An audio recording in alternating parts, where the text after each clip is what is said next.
Hello, आज हम चंद्रपेड़ और कादम्बरी की प्रेम कथा का 5वां भाग सुनेंगे। चलिए शुरू करें।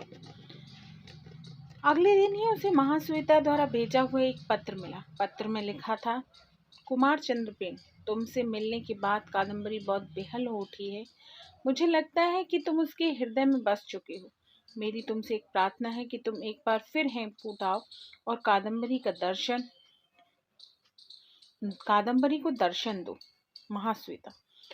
पत्र पढ़कर चंद्रपेड़ ने वैशंपायन और पत्रलेखा को बुलाया। उसने वैशंपायन से कहा, वैशंपायन, मुझे हेमकूट जाना है। सेना का संचालन तुम संभालो।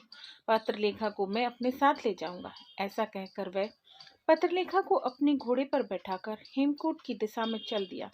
शीघ्र ही वह कादम्बरी के महल में जा पहुंचे। उसने कादम्बरी से कहा, कादम्बरी, मैं जानता हूँ कि तुमने कितनी पीड़ा झेली है, फिर भी वह पीड़ा मेरी पीड़ा से अधिक नहीं होगी। फिर चंद्रपेड़ बाहर से पत्रलेखा को बुला लाया। उसे देखते ही कादम्बरी के मन में स्नेह उमड़ आया। पत्रलेखा ने बड़ी शिष्टता के साथ उसे प्रणाम किया और वह मन ही मन उसके रूप की प्रशंसा किए बिना न रह सकी। कादम्बरी ने भी आगे बढ़कर उसका स्वागत किया। इस प्रकार कुछ समय तक पत्रलेखा और चंद्रपेड़ कादम्बरी के महल में रुकते हैं।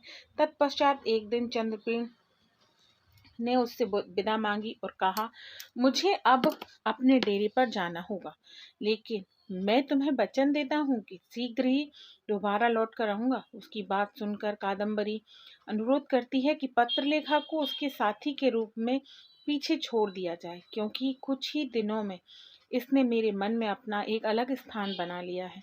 मैं इसे बहुत चाहने लगी हूँ। चंद्रपेड़ कादम्बरी की इस पर सहमति व्यक्त करता है और पत्रलेखा को उसके पास छोड़कर चंद्रपेड़ अपने शिविर में लौट जाता है। और उसे वहां जाकर वैशंपायन द्वारा अपने पिता का तारापीड़ का भेजा हुआ एक पत्र प्राप्त होता है, जिसमें उसकी लंबे समय तक अनुपस्थिति की शिकायत की जाती है और राज्य में उसकी तत्काल वापसी का अनुरोध किया जाता है। चंद्रपेड़ अपने पिता की आज्ञा अनुसार उज्जैन की ओर प्रस्थान करता है और वैशंपायन को सेना सहित उसके पीछे पीछे चलने को कहता है।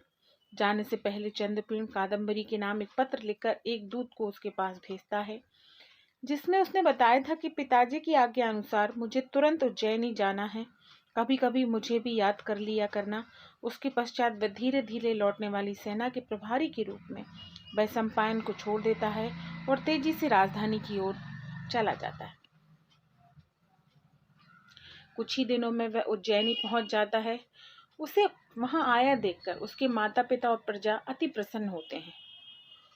उधर हेमकूट में कादम्बरी ने महाश्वेता और पुंडरीक से प्रेम, विक्षोभ तथा अपनी प्रतिज्ञा की बात पत्रलेखा को बताई और कहा, महाश्वेता का आग्रह है कि मैं विवाह कर लूं, किंतु मैं तो विवाह करके दाम्पत्य जीवन का सुख भोगूं और महाश्वेता विरह की आग में तड़पे, ऐसा मुझसे नहीं होगा। कादम्बरी की व्यथा सुनकर पत्रलेखा ने मन ही मन निश्चय कर लिया कि विवाह भले ही ना हो, किंतु मैं इसके मन की शांति के लिए चंद्रपेड़ को एक बार अवश्य यहाँ लाऊंगी। कुछ दिन बाद पत्रलेखा उज्जैनी पहुंचती है और एकांत में जाकर चंद्रपेड़ से मिलती है। वह चंद्रपेड़ को बताती है, कादम्बरी आपके वियोग में बहुत दुखी है। उसे छोड़कर आप उज्जैनी चले जाएं, यह आपने अच्छा नहीं किया। पत्रलेखा में भी उतना ही दुखी हूँ, परंतु सेना अभी तक नहीं आई है। मैं उज्जैनी से जाऊं कैसे? चंद्रपेड़ ने कहा। तभी दूत ने आकर सूचना दी, युवराज सेना आती हुई दिखाई दे रही है। यह सुनकर चंद्रपेड़ के मुंह से राहत भरी सांस निकली। वह बोला, ठीक है पत्रलेखा, मैं तुमसे फिर मिलूंगा। फिलहाल तो मुझे जाकर सेना को देखना है। चंद्रपेड़ की अगवानी करने के लिए पहुंचता है, लेकिन उसे वहां वैशंपायन नहीं दिखाई देता। इस कारण वह आशंकित होकर उससे पूछा, वैशंपायन कहाँ है? युवराज, पहले आप घोड़े से उतरिए, फिर हम आपको सारी बातें बता देंगे, सेना नायक ने उससे कहा। बेचैनी के भाव में चंद्रपेड़ घोड़े से उतर जाता है। 5वें भाग की कहानी यहीं तक। 6वां भाग अगले वीडियो में।